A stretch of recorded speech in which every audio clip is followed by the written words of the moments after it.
Hello guys welcome back to my channel. बर्तमान मु पुरी रे अछि। आज आमे जिबा पुरी रो तोटा गोपीनाथ मंदिर को। तो चलंतु।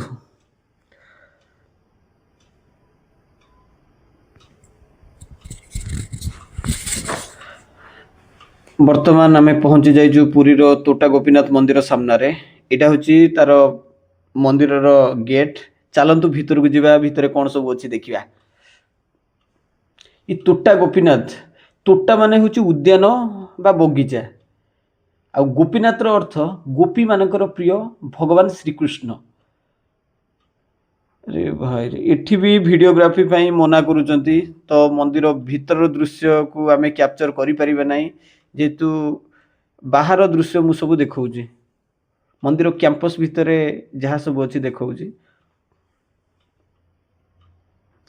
आ ये तोटा गोपीनाथ मंदिर पछर कारण कौन एक्चुअली मंदिरटी चैतन्य महाप्रभुଙ୍କ सहित घनिष्ठ भाव जड़ित आ चैतन्य महाप्रभुଙ୍କ सहित संपर्क या विश्वास करा जाय जे चैतन्य महाप्रभु बहु वर्ष धरी पुरी रे बीतेइथिले आ से नियमित भाव रे एही मंदिर को भगवान श्रीकृष्ण को पूजा करिया पई आसुथिले आ अनेक भक्त विश्वास करंती जे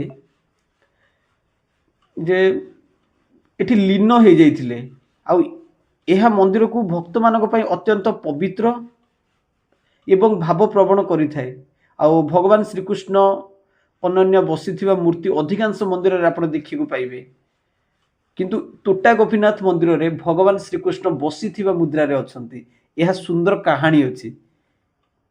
जेतेबेले चैतन्य महाप्रभु वयस्क होई गले तांको पई ठिया होइथिबा प्रतिमा उपरे हाथ बढ़ाइबा एवं माळ पिंधाइबा कष्टकर होई पडुथिला। तेणु भगवान गोपीनाथ तांको पई सहज करिवा पई दयालु भाव रे बसी गले। एटा होची रहस्य।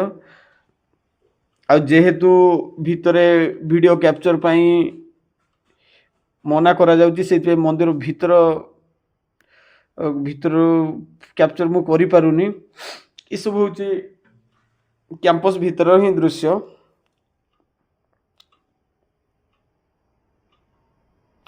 एटा पूरी टाउन भीतर ही ए मंदिरटी पड़िबो आपनको दूर को जीवा को पड़िबोनी। मंदिरटा ठीक अछि बट टिके कंजेस्टेड अछि मते तो लागुची। एठी मते बहुत भक्त आसंती देखंतु एठी सब लेखा हैछि